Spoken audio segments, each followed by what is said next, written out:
শুরু করছে। বসেন বসেন।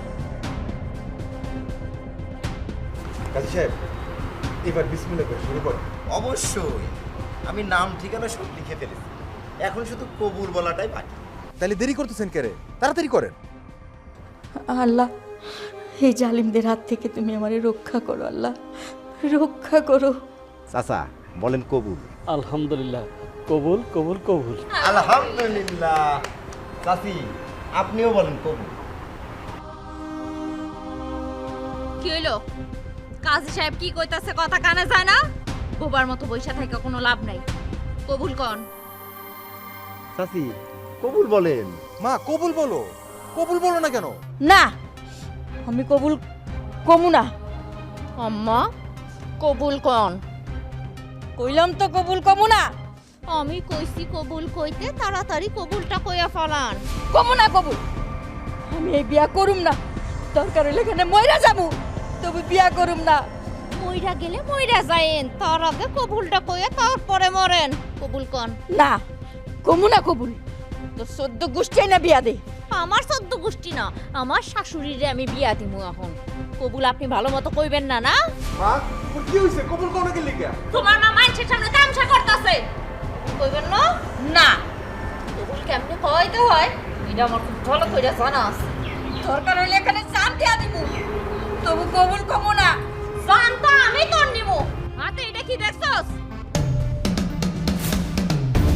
ইট দিয়া এখন একটা মুখটা সেচ্চা ভূতা বানায় ফেলাবো।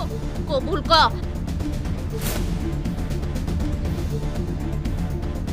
এই ভাবি, কি করতেছো তুমি? ইন্ডিয়া, তুমি ইন্ডিয়া আমার মায়ের মাথা বানাইতে চাও? তোমার কত বড় সাহস, তুমি আমার মাকে মারতে চাও? ইট নামাও বলছি, না হলে এই ইট দিয়ে আমি তোমার মাথা একটা দুইটা করে ফেলবো। কি করবি তুই? কি করবি তুই আমার? কি করব আমি? এখন তুমি দেখবা, তোমাদের কাউকে আমি ছাড়বো না, কাউকে না। তোমরা আমার মায়ের সাথে অন্যায় করছো, আমি সব শুনছি, শুনেই আমি বাড়িতে আসছি। মা, মা তুমি কোনো টেনশন করো না মা। মা আমি চলে আসছি মা। কি হয়েছে তোমার মা? কোনো ভয় নেই, আমি আছি। এই অমানুষগুলাকে আমি কাউকে ছাড়বো না। তোমরা এখানে থাকো, আমি ওদের কাউকে ছাড়বো না, আজকে কেটে ফেলবো।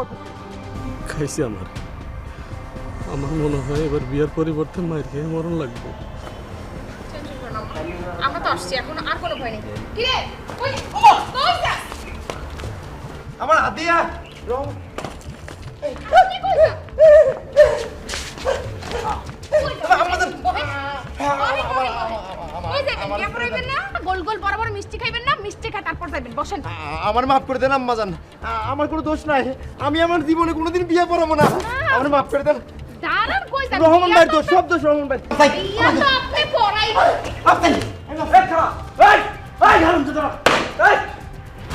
কই গেছে সবগুলা? একটাও ছাড়বো না আমি, একটাও ছাড়বো না, সবগুলো বের করবো। আমার মায়ের সাথে খারাপ ব্যবহার না, আমার মাকে বিয়ে দিতে চাও না? মা, মা, মা তুমি, তোমার এখন কোনো ভয় নাই মা, আমি আছি। আমি পাশের বাড়ির ইকবাল থেকে শুই না, আমি সুইচ আইছি মা। ওরা তোমার উপর যে নির্যাতন করতেছে আমি সব শুনছি মা। ওদের কাউকে আমি ছাড়বো না, ও অমানুষদের আমি শিক্ষা দিয়ে ছাড়বো। অবশ্যই একটা কেউ ছাড়বো না। মায়ের সাথে যারা এরকম অন্যায় অবিচার করছে প্রত্যেকটা শাস্তি দিব, প্রত্যেকটার একটা। অবশ্যই। ভাই আর ভাবি কোথায়? ওদেরকে আগে শাস্তি দিব। মা আপনি ভয় পান না। আল্লাহ তোমার কাছে লাখো শুক্রিয়া, আমার ছোট ছেলে আর বৌমা আইসে দেখে আজকে আমার জানটা বাইচে গেল, আমার ইজ্জত বাঁচলো। আল্লাহ তোমার মা, কাছে শুকরিয়া। মা তুমি কেঁদো না মা, তুমি আর কান্না করো না। ওদেরকে আগে সাহায্য করে লই। ভাই আর ভাবি কোথায়? ভাবি, ওইদিকে না তো, এইদিকে গেছে। চলো চলো।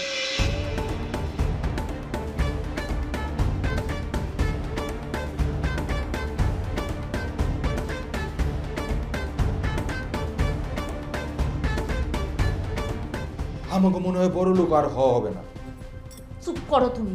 তুমি কেমন বড় ভাই? হ্যাঁ, ছোট ভাইরে দেখো ভয় ঘরের মধ্যে পালাইছো। তুমি একটা কাপুরুষ। আমি এত কিছু জানি না। ওই পুরীরে জয়নালের লগে বিয়ে আমার দিতেই হইব। সম্পত্তির মালিক আমার হইতেই হইব। হ্যাঁ, সম্পত্তি তোমারই হইব, সম্পত্তি আর কারো হইব না। সম্পত্তির জন্য তুমি আমার মারে বিয়ে দিতে চাইছো না? ওই বুইড়া জয়নালের সাথে যখন তোমার বিয়ে দিব, তোমার যত সম্পত্তি দরকার বাসর করে লেখা নিবা। না, তুই ভুলে যাবি না, মিনারা হচ্ছে তোর বড় ভাবি, তাকে সম্মান দিয়ে কথা বল। সম্মান? কিসের সম্মান? যে মা আপনাকে জন্ম দিয়েছে সেই মাকে যখন সম্পত্তির লোভে আরেকজনের সাথে বিয়ে দিচ্ছিলেন তখন সম্মানের কথা মনে ছিল না? হ্যাঁ বিথে, তুমি আগুনের মধ্যে ঘি ঢালতে এসো না। আগুনে শুধু ঘি না, দরকার হলে পেট্রোল ডিজেল সবকিছু ঢালবে। তবু তোদের মতো অমানুষ দুটাকে শিক্ষা দিতেই হবে। রানা, তুই কিন্তু অনেক বেয়াদবি করতেছস। বুঝলা যাস না, আমি তোর বয়সে বড়, সম্পর্কে বড়, আমি তোর বড় ভাবি। কিসের বড় ভাবি? আগে তোরে আমি ওই বুইড়া জয়নালের সাথে বিয়ে দিবো, তারপর তোরে আমি চাচি ডাকবো। রানা, মুখ সামনে কথা বল। আরেকবার এই ধরনের কথা বললে তোর দাঁত ফেলাই দেবো আমি। তুমি চুপ করো। তুমি আমার বড় ভাই না, তুমি বড় ভাই না, আমার কলঙ্ক। আজকে তোমাকে শাস্তি পেতেই হবে। এই এই তুই আমাকে কিসের শাস্তি দিবি? কিসের শাস্তি দিব? দেখ কিসের শাস্তি দিই। তোর এই বোরে আমি ওই বুইড়া জয়নালের সাথে বিয়ে দিব, তারপর তুই অনেক সম্পত্তির মালিক হবি। তোর অনেক সম্পত্তি দরকার না? আর ওই সম্পত্তি নিয়ে তুই কবরে যাবি। চল। রানা, তোর এত বড় সাহস, তুই আমার বড় হাত ছাড়। হাত ছাড়, বেশি বাড়াবাড়ি করতেছিস কিন্তু। রানা, এই অমানুষগুলোর হাত ছাড়বি না, ওদেরকে উপযুক্ত শাস্তি দে। হাত ছাড়, নাহলে কিন্তু আমি তোর এখন জুতা পিটা করবো।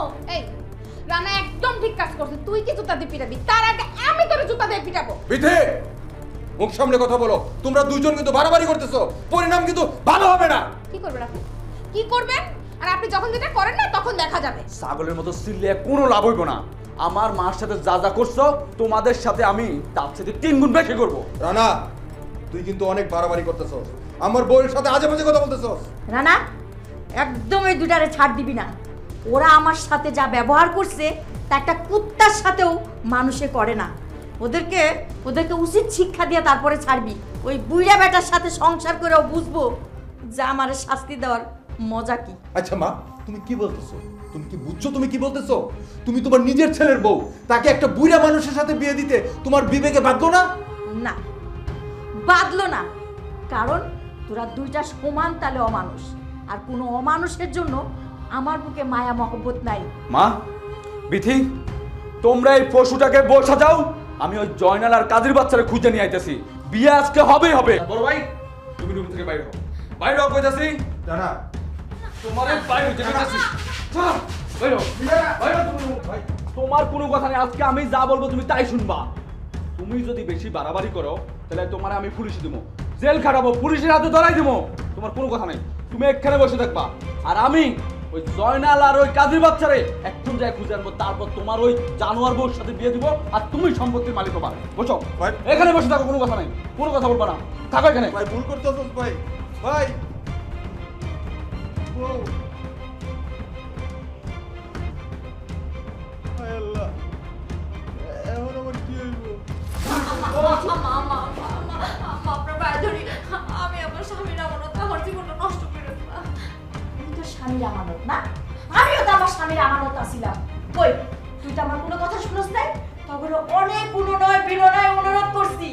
শুনছিস তোরা দুজনে? বিটি, নাও। আম্মা, আম্মা, আম্মা, আম্মা, আম্মা,